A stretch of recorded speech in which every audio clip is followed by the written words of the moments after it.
My name is Jackie McLaughlin. I live in Wake Forest now, but what happened in my story happened in California. Years ago, in the early part of my career, I was asked to commit financial statement fraud, and I didn't do it.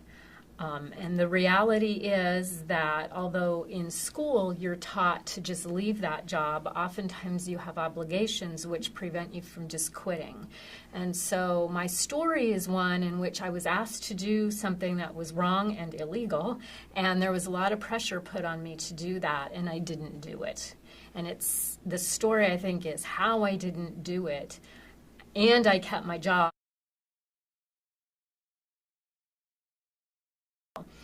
So there was tremendous pressure on the CFO to be able to get as much of this cash off the line of credit as he possibly could.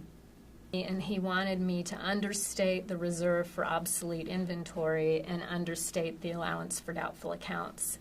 And we had some words about that, and when I wouldn't do it, he explained to me that if I didn't do it, our bank loan could be at risk and 400 people could lose their job.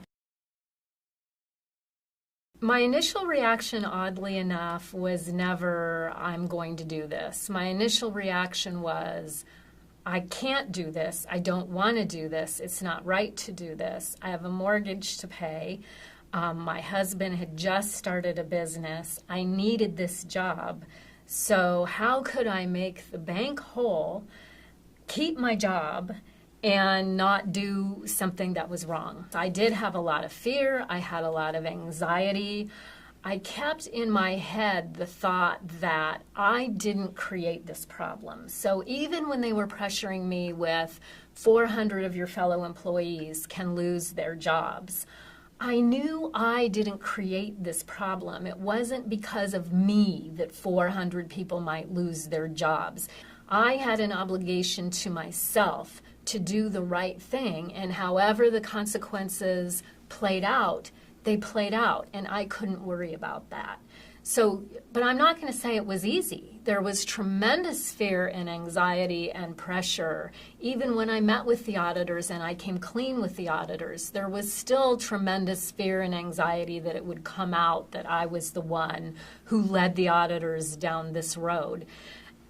But during the fear and the anxiety, the way I pushed through it was by constantly reminding myself I didn't create this problem and I had to do the right thing. And, you know, I'm not a saint, so I'm not going to lead you to believe that I did the right thing because it was the right thing to do. Yes, I did. That's part of the reason. But the other part of the reason was I knew if I got caught, it would ruin the rest of my life. And I wasn't willing to ruin the rest of my life for one job, for people who created a problem that they were looking to me to get them out of. I'm not a particularly assertive person. I'm not somebody who is comfortable in pushing back at authority figures. And even though we were all around the same age, they were still my bosses. I still worked for them. If you had asked me when I was younger if I would have been that person to stand up to something that was wrong, I would have said, no, I don't have it in me to do that. When it was all over and I looked back on it, there was a tremendous sense of accomplishment and self-esteem that came from doing the right thing. There was a great feeling of I could sleep at night knowing that I did the right thing. So it made all the struggle that I went through in the process absolutely worthwhile. And it's also given me the confidence to know that if I were asked to do anything like that again from an authority figure, it's okay to push back.